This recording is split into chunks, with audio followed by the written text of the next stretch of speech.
I disagreed when YouTube and Twitter made some of these decisions, which was, look, we believe that any videos that says that vaccines, you must take vaccines, and if you're saying anything that's anti-vaccine, we're going to take that content down and potentially ban your account. I don't know if YouTube or Twitter should be making those decisions about how to communicate to the 2 billion people out there, how they're supposed to adopt vaccines in their own family and personal lives.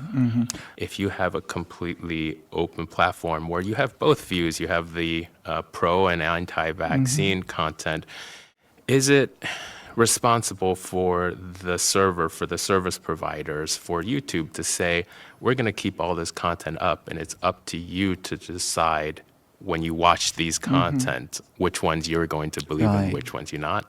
I think historically, it's always been veering towards this latter description of we're going to keep as much content that legally we're able to keep up. Twitter with Donald Trump, what to, it's hard to decide what to do. And I think it's just about any decision you make, you're taking sides, and you're always going to have supporters as well as people that are going to be refusing to continue to use your platform. That was always one of the biggest fears I had, was when the technology companies are no longer there just to make the technology decisions, but they have to make a decision about things like fake news and things like, who's deciding this? There's nothing legally that says you have to take this down, but your users want you to do something. And something that we saw early on at the YouTube days was